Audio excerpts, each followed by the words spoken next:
p.m. It seems like the mic is working. It's like hot mic this evening. Everything seems to be Hot mic. functioning well. Okay. But we do seem to be down one microphone. Can you hear me? I can. Can you hear me? Yeah. Oh, wow. That's okay. Was- Randy, would you like to do Roll call? roll call, like be official about this meeting? I sure would. Commissioner Rothi, Here. Commissioner Muick, Commissioner Brenna, Here. Commissioner Weiss, Here. Chair Blees, Here. and also present is Brandy Howe, myself, Community Development Director. With that, thank you, Brandy. We have an agenda in front of us. I don't think there are any surprises on the agenda. Any comment, discussion of any sort? With that, I'd take a motion to adopt the agenda. I'll make a motion. Motion from Commissioner Rothi, I'll second. second from Commissioner Weiss. All in favor, say aye. Aye. With that, we have meeting minutes from July the 6th.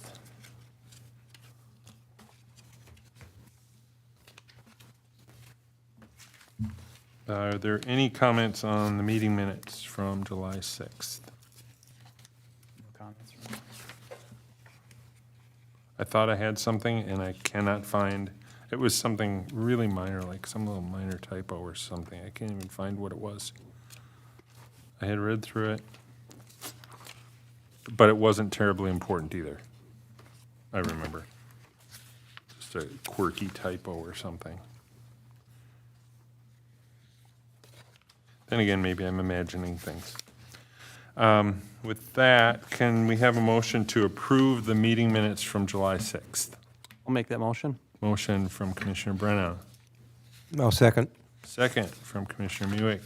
All in favor, say aye. Aye.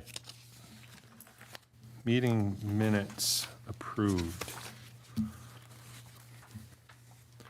With that, the meeting is open to the public. If there's anyone here who would like to speak on items other than what is on the agenda,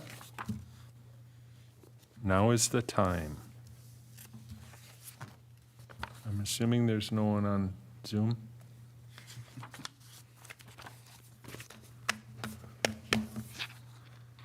Okay, that being the case, we will close the open meeting. There are no public hearings. Look at that, we're on item 6 of the We're agenda. cooking. There are no public hearings, so we will not hold a public hearing tonight. With that, we are up to item 7, which is commission business. Item A is zoning code update. With that, staff, please provide a report. Sure. Thank you.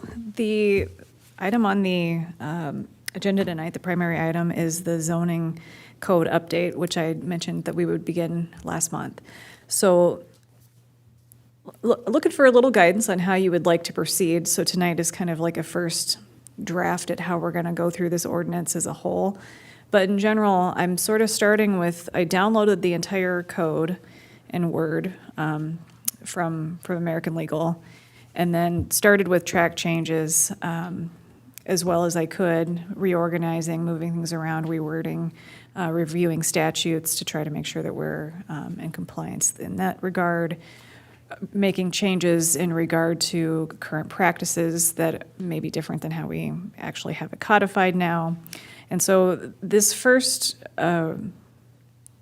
round is focusing on Article 1 and 3. I skipped the definitions, which is proposed to be Article 2 intentionally, because I think that once we have more of the ordinance drafted, that'll give us guidance on what we need to actually define.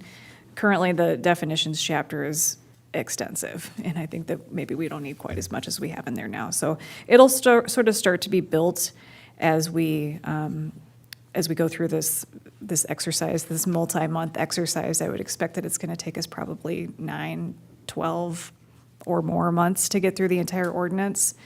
This initial first go is going to be probably the least policy-oriented of all of the days that we're going to do zoning review.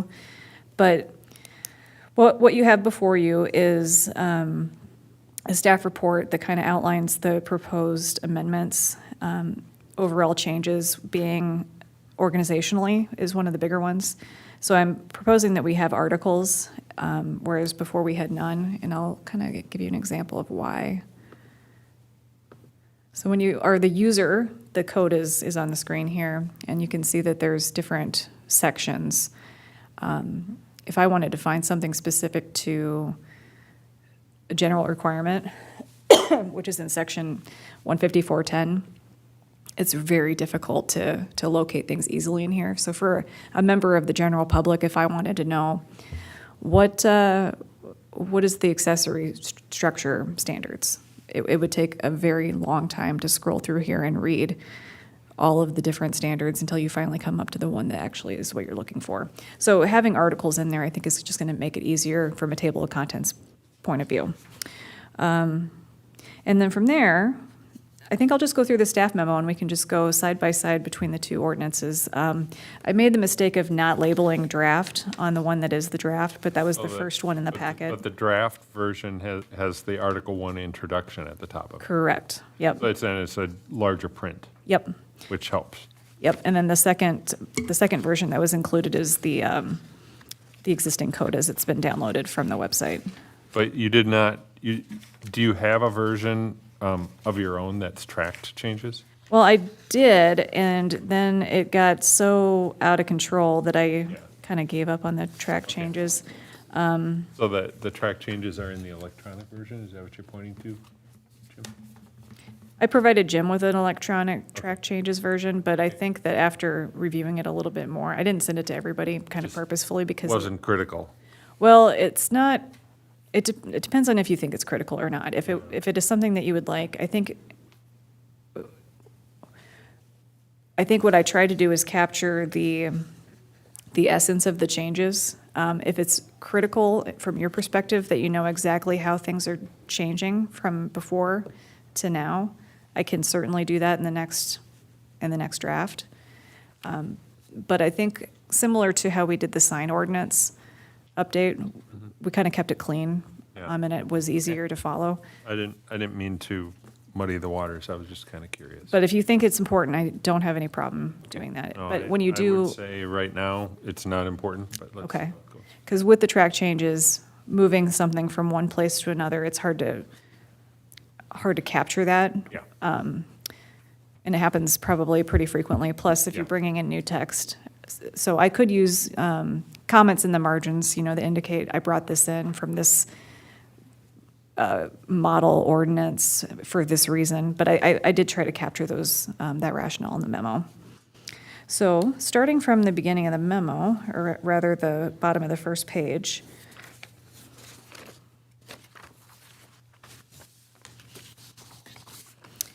I went ahead and created a title for this document. So we didn't have one before. It's pretty standard procedures to have a title of your zoning ordinance.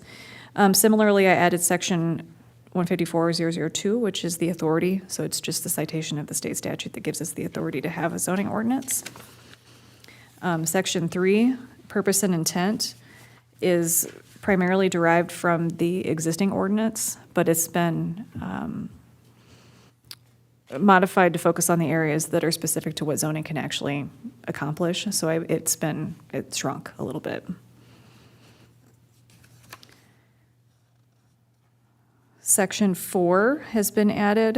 Again, this is one of those things that I think was just kind of moved around to make it clear that the ordinance does need to be consistent with the comprehensive plan. And so this is just a new section that took some language that was already there and put it in a more logical place. Section 5, the interpretation section, has been modified in a couple of ways. So I need to look at, maybe it would be helpful if I had it open on the screen here.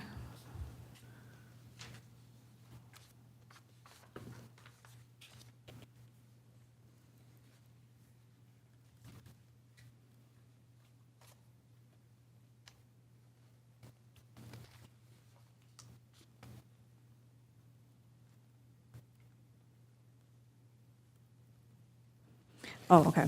So on the screen is the existing code, and so I moved the section D, the zoning coordination, to a different section in the code. So I retained that, but it's not in this part of the code anymore. I eliminated section E, the zoning and the comprehensive plan. We just talked about that, so that is now section 4 in the new code.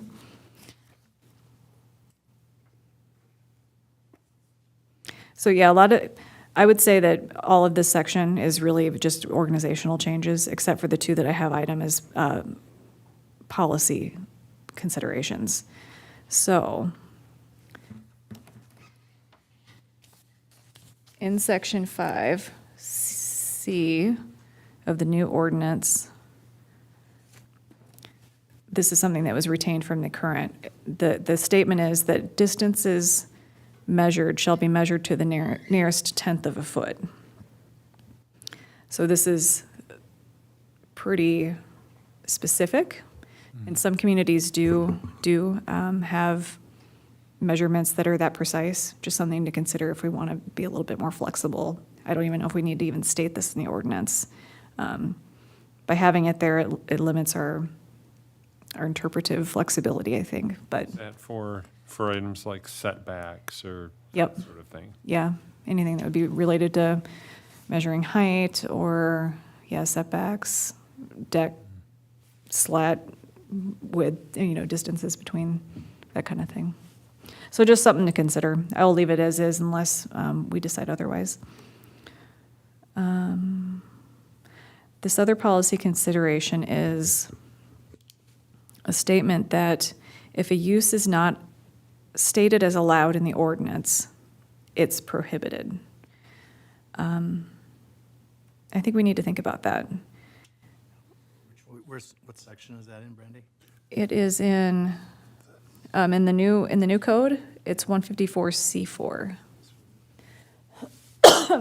So if you think about the land use table that we'll eventually get to, there's going to be a multitude of uses that don't exist because we've never thought of them before. Like a vape shop, those didn't exist before. So if we have this kind of limiting factor in our ordinance, we're going to tie our hands together in terms of how do we address things that we've never thought of before. So I think that's a policy consideration that I don't really have a specific recommended direction for yet, but I think that's something that we should consider moving away from.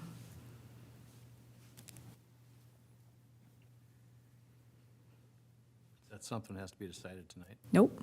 Good. Just thought I'd point it out, and I think it'll be one of those things that we'll come back to when we start the discussion about not residential, but our zoning districts and what uses are appropriate. So we'll use the existing districts and the existing uses as a baseline and probably not deviate too heavily from what we have now, but we'll want to make sure that they are in alignment with how we want to move and grow forward, and also make sure that they're still in alignment with what our comprehensive plan indicates. But giving staff flexibility is probably going to be beneficial where possible, but having firm guidance when we need it is also going to be important too. So it'll be a fine line that we're going to have to draw. Like I said, Article 2 is going to stay blank for a little while until I feel like it's ready to be drafted. And then Article 3 is the administration and enforcement section. So there's been a couple changes in here. The zoning administrator,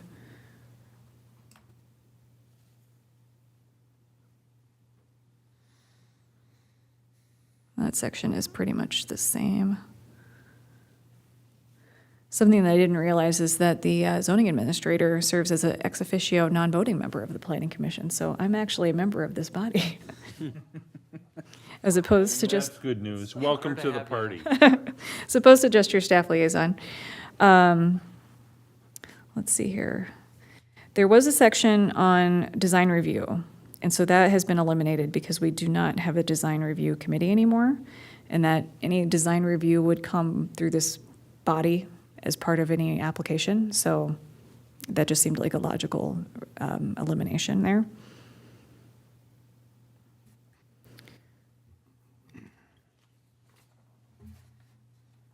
Okay, I guess I did change the zoning administrator. Looks like I clarified that it is the enforcing officer of the ordinance, and that person is appointed by the city manager rather than the city council. So that's just a procedural thing that needed to be cleaned up.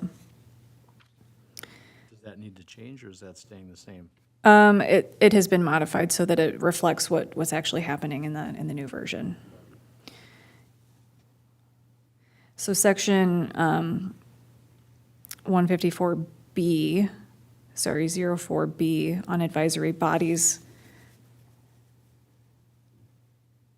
has been removed.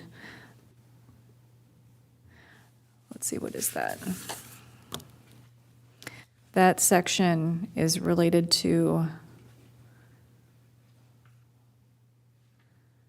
it just states that the Planning Commission, Design and Historical Review Commission, the Parks and Rec Commission, and Board of Appeals are empowered per Chapter 32. That's just a statement that doesn't need to be in here. It's already stated in Chapter 32. And they are advisory bodies to review and produce or provide recommendations. So it was just, it's a redundancy, so it was removed.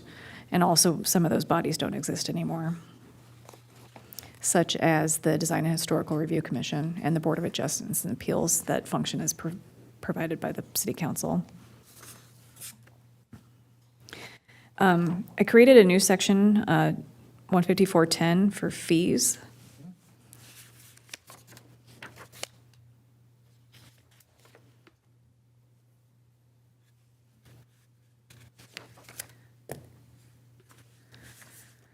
So this is a section, some of this stuff was in the ordinance already, and some of it was clarified or expanded upon. So it's really a function of making sure that when some applicant provides to the city, they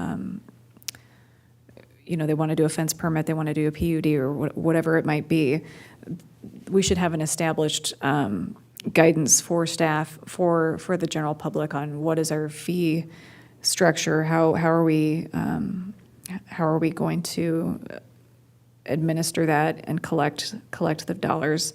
And it also gives us the ability to require a performance bond in the situation that they may be doing work outside of, that might impact public property.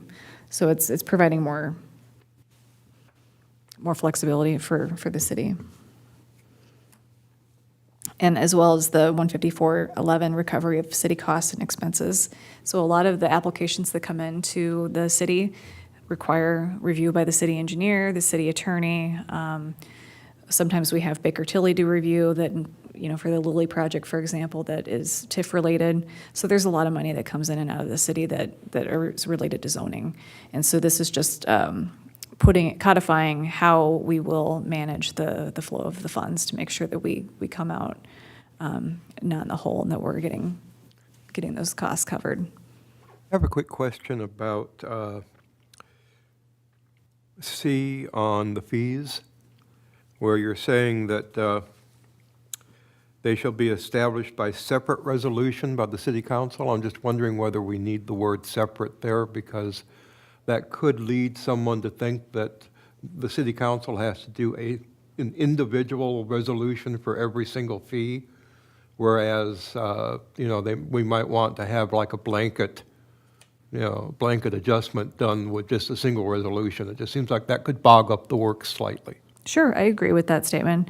I think it was meant that it's separate from this ordinance, but I think removing that word clarifies it further.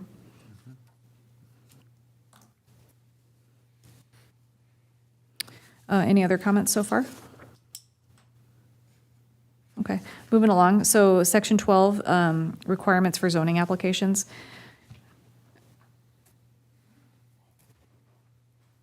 These are standard.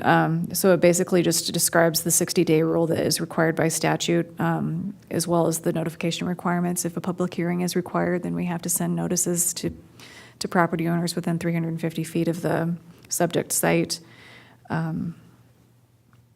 Just discusses the application process if you wanted to resubmit, or if there is a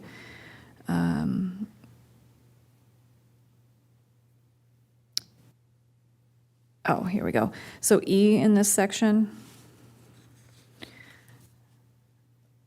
I don't know if I had this as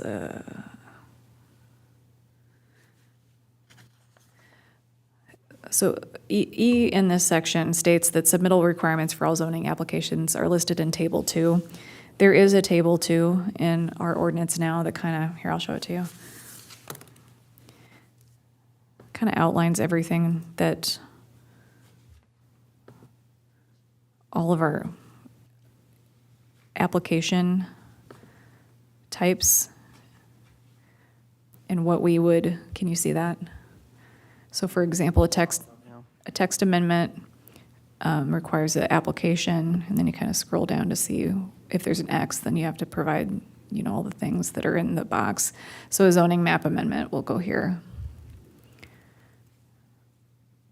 It says we need to have 2 hard copies, large format hard copy. So very detailed information in terms of the submittal requirements based on the kind of application.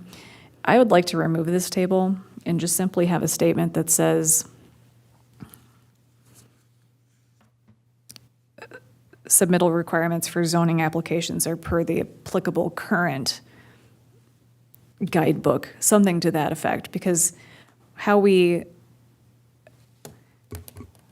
as staff, we may have different, we may get smarter annually, I would say. And so it's nice to just have a living document as opposed to having it codified. So if I realize 1 year, oh, well, we need to have additional information for a sidewalk that we hadn't thought about before, or like there's a new kind of fence materials that we hadn't thought about before. It would just be nice to have a living document that we can just say, this is what you need to provide to the city for your fence permit, and then we can adjust it as necessary, as opposed to having it codified. Edit that on an annual basis.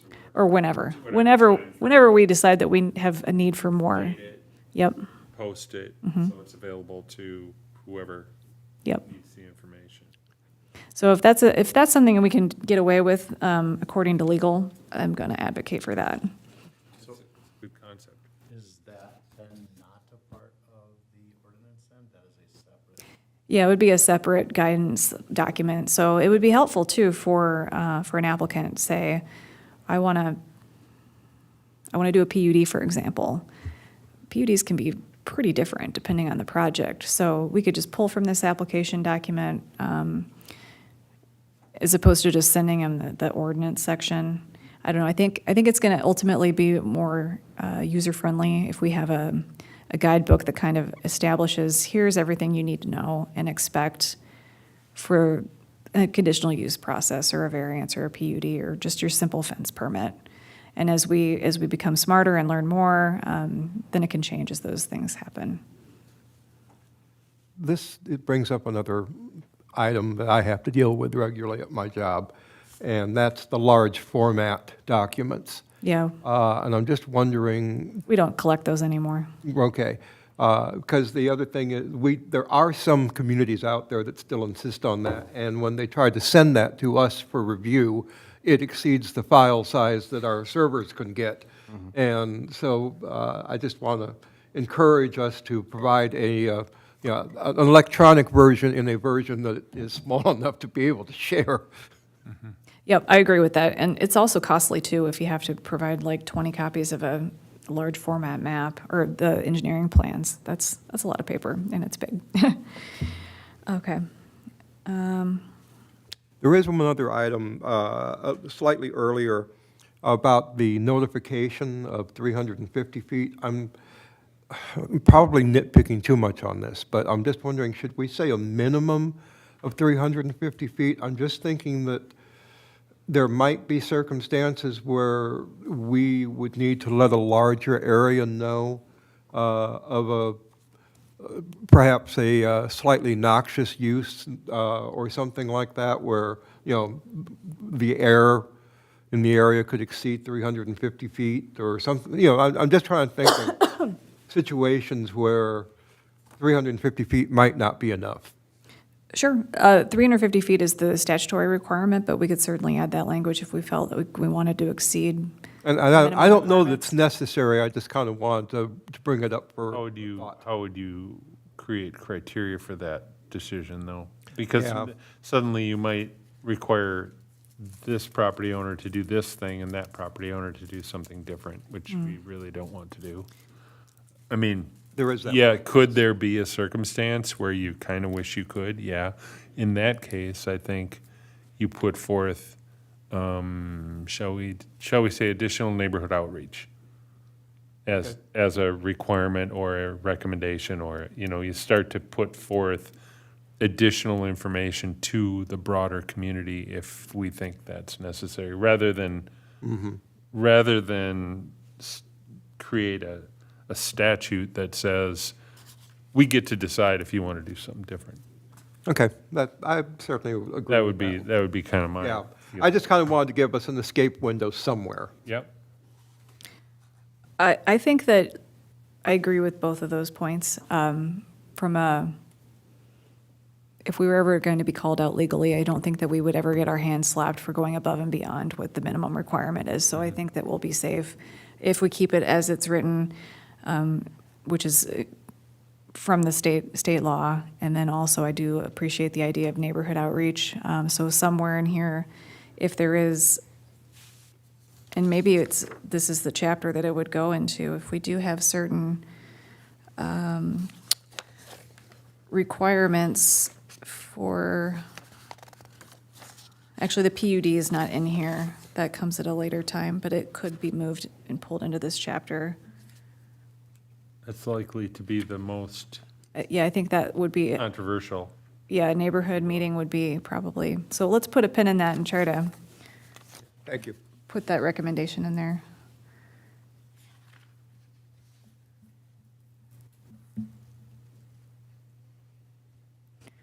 Okay. Moving along. So then the next sections are basically just kind of clarifying, cleaning up and being consistent where possible with the different types of applications that we have. And then in doing this rewrite, I also looked at the guidance documents from the League of Minnesota Cities and the state statute to make sure that we're checking the boxes statutorily in terms of are we meeting the requirements for conditional use permits and variances, et cetera. So as consistent as we could be, that's how I tried to make this section. But there were necessary changes just based on state law. So not a lot of discussion on that point.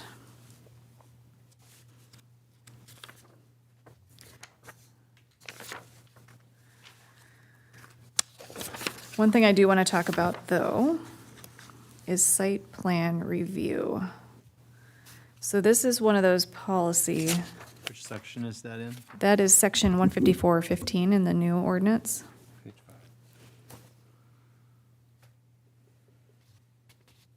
And this is a first draft, so a lot of this stuff might be reworked as I continue to go through the rest of the ordinance. But currently, our site plans are submitted, their applications, like Dunkin' Donuts came through, if you recall, a few months ago. It's required to come to this body, even if it meets all zoning to a T, it still has to come here. And that is an extra step, an administrative step, a financial burden potentially, because we have to get additional, meeting notices out there. It's longer time of review for the applicants. So I would propose that this site plan review be an administrative review, so staff-led, as opposed to planning commission and council.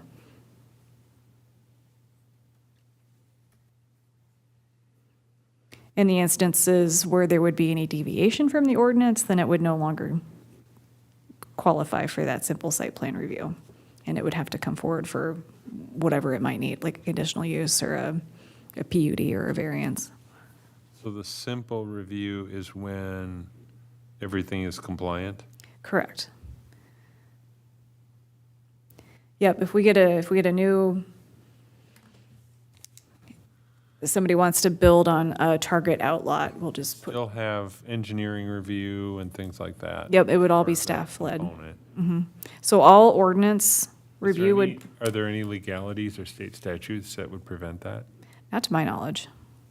I've had a conversation with Soren about this a few months ago and kind of expressed my preference, and he seemed to be in I suppose favor it of depends that. on the complexity of it, perhaps. I'm curious if I'm trying to think, are there reasons that you wouldn't want to do that that can be made clear? Wouldn't want to do, That you wouldn't want to do the simplified staff review process instead of planning commission? I'm trying to visualize, in what circumstance would that not work?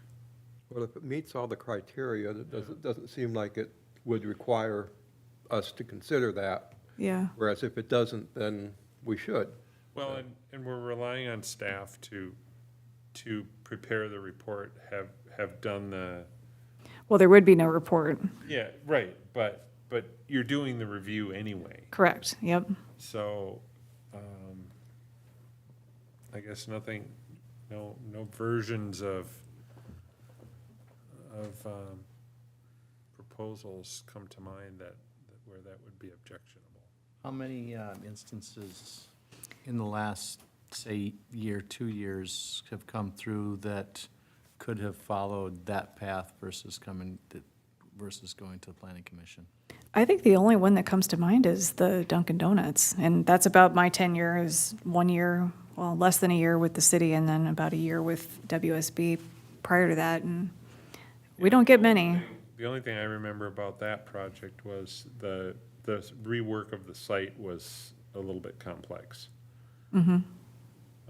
Traffic patterns and stuff like that, which really is an engineering.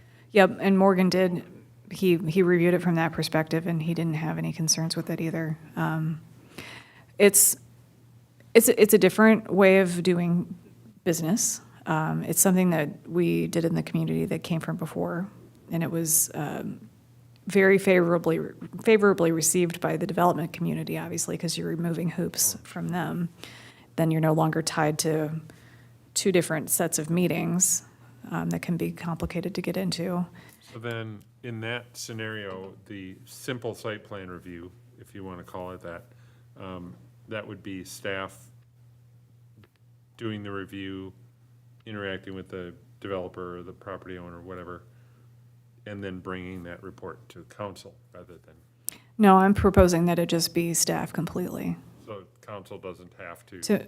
From my perspective, if it meets the ordinance, there really isn't any reason for any additional review. Then why does council even need to see it? Yeah, that's how I feel. I can expect property owners that want to do something would really like that. I'm definitely in favor of that. I would like to suggest that if we do that, maybe we add to our monthly meeting a list of the Updates. properties that were approved without anybody knowing it. That way, we can keep track of what's going on in the city, and we're not seeing something pop up that we weren't aware of. Yeah, I think that would be absolutely appropriate and expected.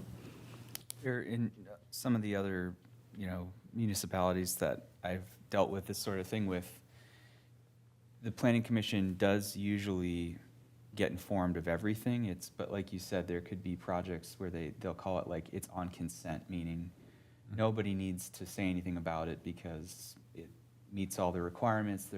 Nobody is objecting to anything. But at least it still goes through the planning commission as just a, like an inform, yeah, exactly, report which I think, of some sort. yeah, like Cameron said, I think I would still like to see everything. I think it's helpful just that we know what's going on, but Almost like the consent agenda that the council does, that kind of a thing. yeah, Then you get a chance to see it, know about it, right. do a quick, oh yeah, what's going on? Yep. Be informed, and that's really all. That would seem pretty simple. And I don't know if it would work in, the timing of how things go, but I think typically the way it works in, St. Paul or Minneapolis, the commissioners are, they know about it early enough where they're given the option whether or not they want to comment on something. And then if you know, if nobody has any comments, then it's on that consent agenda, and it just, you know, people don't even have to come to the meeting, it's just part of the report. I don't know if that would work for us, because sometimes the timing isn't enough where, you know, we could get back to you in time, so I wouldn't necessarily push for that, but definitely having some report that we can review. Maybe it's even just making the actual application available. Yeah. In other words, you get an application for something, you make it available to us. No report of any sort, except that you're seeing it, you're having done your review. Staff review says, yes, the simple site plan review is, yes, we can do that, because you'll have to look at it preliminarily for that purpose. And if it's determined that the simple site plan review is reasonable, then just make the application available to us to look at. No report of any sort from staff. Does that make sense? I'm confused on whether or not it's coming to this body for some kind of approval, though. Is that still? No. No, you're not It's proposing that. just informational. Oh, okay. Yeah, I see that as being more like a staff update at the end of the meeting. Like, we had this, we had a. We had an application come application through. for this. Yep. It's all fully compliant. We're running it through the simple site plan review process. And if we want to see it, it'd be easy enough for you to just take the application and publish it to us. Sure. Well, the one thing that I wonder about on that is, you know, is that going to slow down the application process more than it needs to be? If it's already meeting staff approval, then if we have the chance to interject after staff has said everything is okay, does that slow the process down and possibly throw a monkey wrench into things if someone on the commission has an objection to something that the staff has said is already going to meet approval? Staff will just say, too bad, too late. Well, we really probably shouldn't be inviting commentary outside of the public meeting either. No. That's true. Would we, I guess something to think about too is if a project meets everything in the zoning ordinance, would we even, if it came before us under the old process, would we even have a leg to stand on if we disagreed with something? Otherwise, then we'd be going against what's already laid out in our zoning ordinance. Right, that is kind of the point that I'm making, is that it's adding administrative procedures. But it's done that way in so many And I communities. think you're That right. doesn't mean it's right. Randy, I think you're right about what you said. It could just be in the staff report at the end. Yep, Yeah. The end of the meeting, this is something that went, you know, this project or these projects went through the simple site plan review process, and they're resolved, and the developers are doing this. And that's as much as you have to give us. Maybe that's the end of it. well, we can think about that. That's how I have it written now, I believe. So let's put a pin in that, and you guys can consider it for the next few meetings, and maybe we'll even get another application coming in before this is all done. So do you have it written in Section C. 154.015? Section C. Yep, I say no public hearing required. The zoning administrator shall conduct the administrative review for all applications. And of course, it would also go through our typical review process, which would include, we'd pull in city engineer for anything that would require that, which is for any site plan, like a Dunkin' Donuts or anything that's gonna have any, site design components. We'd want Morgan to take a look at it. Probably the utilities as well, the electric specifically, and also maybe water and sewer. So it will be getting the complete review of all of our staff that would need to see it, as it would any other way.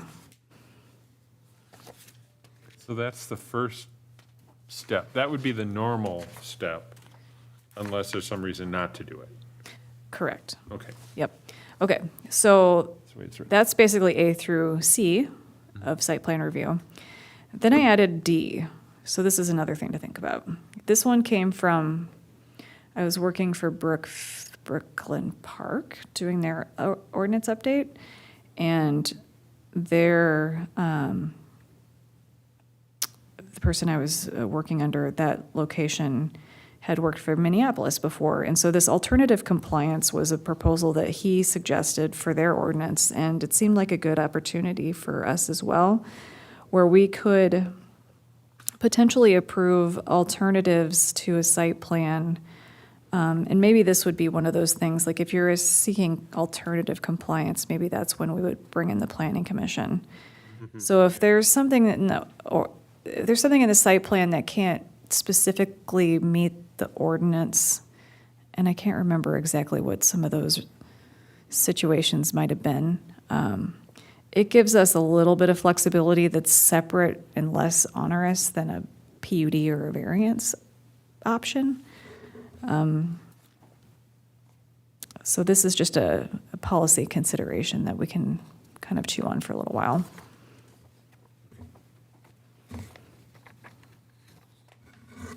I could even do a little bit more research to figure out where, what kind of situations maybe warranted alternative compliance in some of the cities that have adopted this.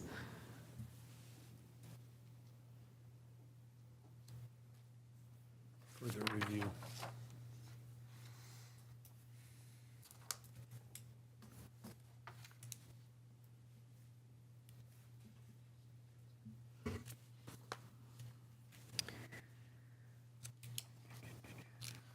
Okay, moving along. Any other comments on those sections?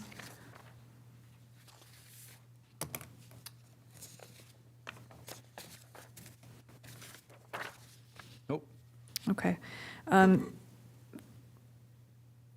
rest of these are pretty much as you would expect from the previous version or based on the guidance from the League of Minnesota Cities, with the exception of I added the zoning permit one and zoning verification letter. I'm on the fence still on whether I want to keep these in here or not. They're not typically codified in the ordinance, but they are kind of applications that we have available. So I was trying to make this as all-inclusive as I could in terms of what are we collecting applications for.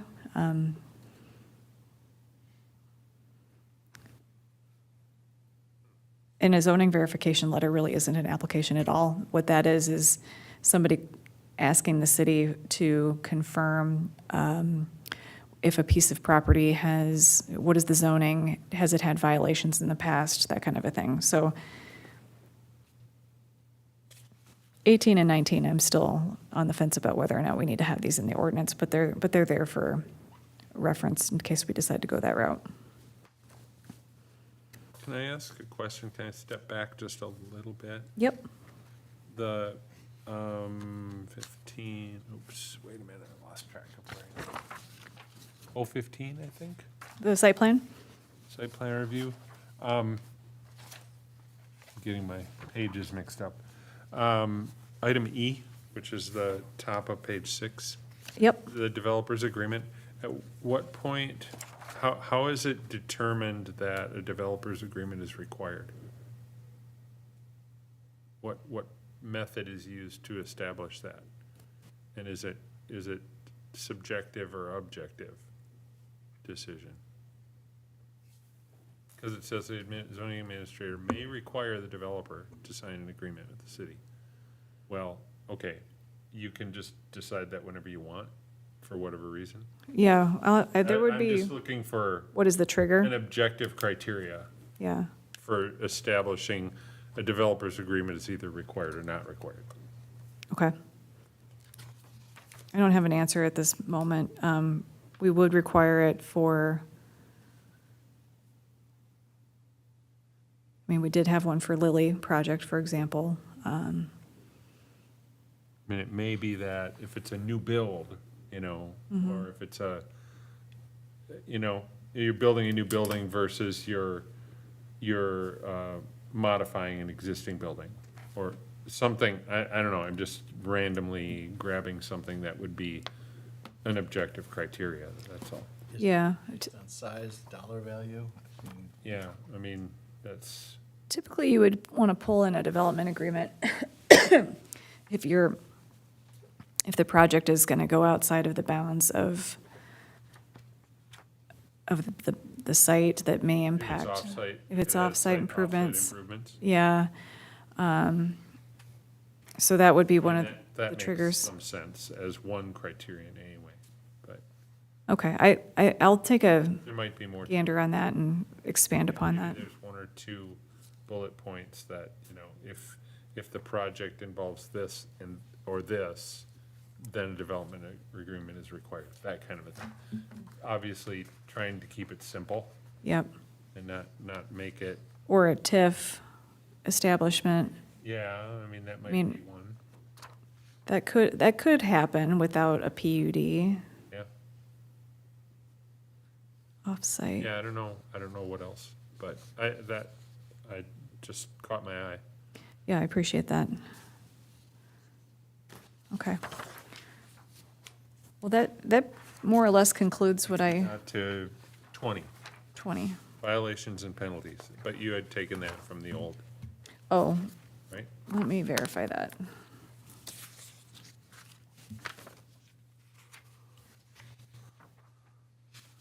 Yeah, I didn't make a note of that, so I think that's pretty much standard boilerplate language. I wonder if I've messed up my papers thoroughly enough. I'll bet you have, but at least there's a page number on the bottom to help you put them back in Yeah. order. Just going all the way back to the very beginning, I just wanted to say that I think I like the distances measured to the nearest tenth of a foot. That makes sense to me. That's what surveys are done in, so I mean, it aligns well with all that. So I would be good keeping that the way it is. It seems like sometimes that would be too picky, but how do you establish when it is and isn't? Sometimes it will not be too picky, so. But yeah, I mean, since surveys are done that way, I don't see any reason. I mean, Yeah. surveys are frequently to a greater degree of accuracy than that. They go to hundreds. Right. We they're really, really accurate. we don't get a lot of professional level surveys here, though, so we got to keep that in mind. Like, Yeah, people are drawing, they're mean, just if we sketching a wa- plot plan. yep, if we wanted to be, we're a kinder, gentler city, you know, we're trying to be Right. accommodating to what we, Right, to but residents, if what they have there's- the ability. If there's, yeah, you don't, but that's what surveyors use, Mm-hmm. so it's kind of feels like, well, it's a easily measurable criteria, but if you remove it entirely, then there's no rationale for any kind of accuracy. So it's establishing a tolerance that, I think if we don't establish some form of tolerance, I mean, you can't say to the nearest foot, because that's not accurate enough. So where do you draw the line? I think. Okay, I think can a appreciate tenth of a that. foot makes sense from that perspective. Yeah, I agree with that. Besides, if there isn't now, there soon will be an app for that. Yeah, Good point. I guess I would also add, Brand Diego is compared to the old ordinance and seeing the structure and the organization of what you're proposing, it is far more readable, and I think it's organized in a much more user-friendly fashion, and kudos to you for all the diligence that you've put in and the progress in the direction that you're moving towards. Thank you. I would agree. You're welcome. Yeah. Well, It's really just going to make my life easier. But one of the things about ordinance documents in general that I see often in my business, and ours, I think, kind of currently falls in that category, it's just really hard to find the outline format. And I think the formatting of it is key to making it readable and being able to find what you want. So I think you've done really well in going that direction. You can see where the levels are, you know? Yeah. It's a struggle in this online version to find it Yeah. is. the thing that you need to find. Agreed. I can say, when you sent me the original ordinance and I started going through it, there were a couple letters that went through my brain that I won't repeat, but so this is a huge improvement, and I think the direction that you're going will make it a lot easier for anybody who is, needing to go through the process or look for information. Well, I appreciate that. Well, any final comments on the, I would say that I think once we get this rewritten, it would also help to have links provided after the document to the different sections for the different types of activities that you might want to do. So, if you're looking up, let's say you want to build a garage or you want to build a secondary unit on your home, that after this, there'd be a link page that would take you to that so that people could look up the information in both directions. Either, this is what I need to do to build a, whatever, and this is the document that tells you what the regulations are, or these are the regulations, and this is what I need to do to build this specific item. yeah, I think that all flows together, and once this is all nice Yeah. and fixed, we'll update our website and have it user-friendly as possible. So that is definitely the direction that we would like to head. Okay, so next steps, I guess expect some additional ordinance updates at the next meeting. I don't have any applications that I'm aware of yet, so we'll continue this process. The next chapter, I believe, is districts. So we'll see what we have to discuss at that meeting. Zoning districts is Article 4. I think that one's probably primarily going to be a lot of organization, too. The Articles 5 and 6 are going to be the ones that are going to take a lot of time. I would, following up on what Commissioner Wise spoke, with regard to the policy considerations, I think allowing staff flexibility, the zoning administrator flexibility to determine use acceptability or something, as long as as long as it's not identified as a prohibited use, it would seem to me that that's potentially an okay thing to include. Obviously, a prohibited use or a conditional use will be defined. So at what point in time do you determine that, there's some other use that somebody came up with? How do we determine if that's acceptable or not? Right. Then it's a matter of interpretation of the ordinance. So it seems that's the zoning administrator's role, in my mind. I would agree. Something that we might look at, the planned unit development procedures currently lives in, I think, the overlay district section. So I probably will pull that out and then put it in Article 3. So we'll have some adjustments to Article 3, one of the ones that we looked at today. Because PUD kind of wants its own thing. Well, it's a, I mean, it's a unique development method. it's a process, Yeah. whereas, CUP variants, those are all processes Right. that are outlined. How do we do Yeah, them? it's a different process, so. Yeah. Okay. I have a question. Sure. I think we talked about it after the meeting last month. I was curious about replatting. If someone is taking and doing something with a piece of property that maybe is 3 pieces of property and they want to put a building on it, and it's never been combined and collected as one piece of property, are there any requirements right now that require a property owner to do anything in that regard? I don't- Should we? We should, absolutely. I think- I don't think we do. We are as we can. So the Lilly project, for example, I think it's in the development agreement that they have to combine those lots before they pull a permit. So that is one mechanism of getting them to do the right thing, until we have a subdivision ordinance that makes sense, but right now it does not. Okay. That's part of the process that we're talking about. That's a different ordinance, Yeah. but it's coming. It's not 154. Correct. It's 153. I started to work on that one, but I think I'm going to need some assistance from legal because our city is so different because it's completely built out, and a lot of the situation, we're not subdividing land really anymore. So our subdivision ordinance needs to be pretty specific and unique. I mean, most of the properties, at least the residential properties, that have like a house on a big lot, it's actually several lots. Right. And sometimes the house crosses property lines, but it might be 3 lots with 1 residence on it. And we do get a lot of inquiries about, can I split my lot? they might split the lot in a different way or something like that. So you try to accommodate the variations and figure out how to do it in an ordinance. It's complicated. Yep, it's on the to-do list. Okay.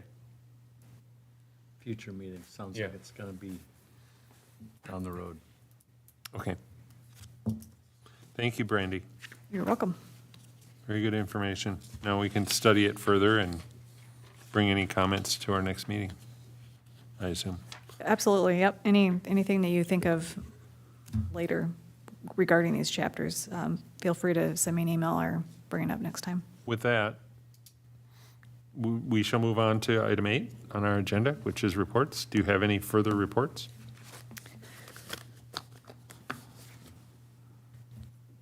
I do not for this group.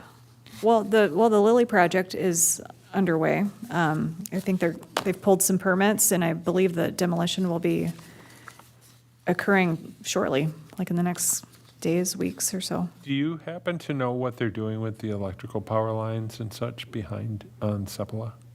They're going to bury them. They are. Do you know for what distance? I believe from the post office to maybe halfway down the next block to Okay. the west. Okay. So I was curious. around where like the Weber building is. Yeah, I saw them working on the lines, and it looked like they put in some new temporaries. And they looked temporary, and I thought, oh, that's encouraging, because I think it would be very attractive if they did go underground. Yep, I think any future redevelopment that we're going to see, we're going to most likely do the burying of the There's utilities. a lot of stuff going on there utility-wise Yeah, along that road, so it'd really be great if we could clean it up. it's happening.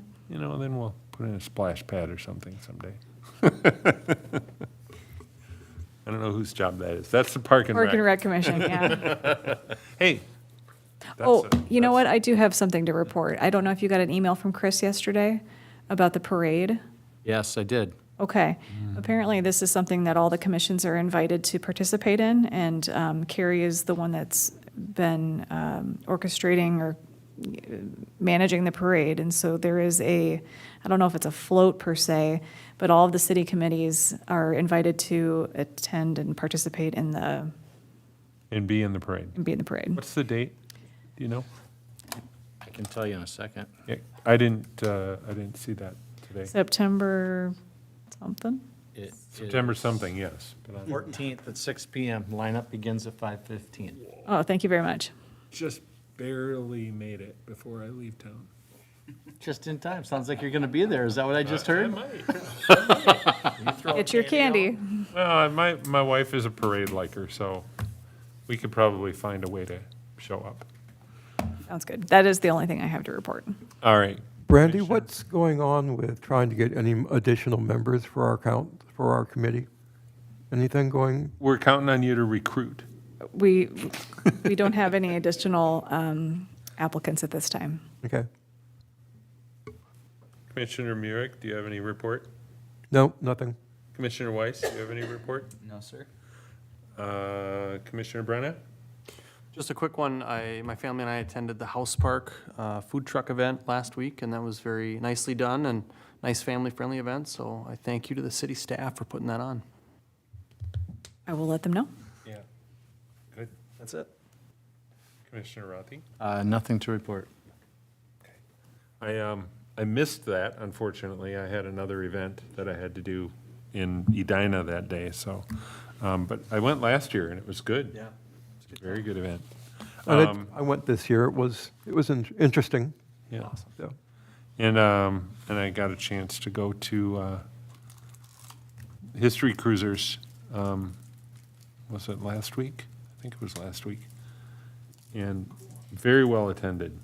It's always a great event. It's something we should never quit doing if we have a group of people willing to organize it. I can't wait for the downtown to be redone to where they Yeah. can double the number Yeah. of cars. Yeah, yeah, I was wondering when 7th is supposed to be reopened. Do we have a tentative date for that yet? there's paving, It's my understanding that it's supposed to be done about the same time of the parade. yeah. Oh, okay, cool. And I saw concrete paving a couple of days ago. Oh, yeah, it's all paved right now. That's encouraging. And I just want to make comment, call out to the, I'm sure Park and Rec had something to do with getting the park signs up. New park signs. Absolutely, They yep. look really good. Yeah, very nice. That would be Jill, officer, so I'll let her know. Yeah, pass that along. That is it, as far as I'm concerned. If there's nothing else, I'd entertain a motion to adjourn. Move we adjourn? Second? And all in favor, say aye. Aye. Aye. Suppose I should do the gavel formally. Formally cutting it off. Formally gavel us in. Yes, I should do that. Got it done in an hour, nicely job. done.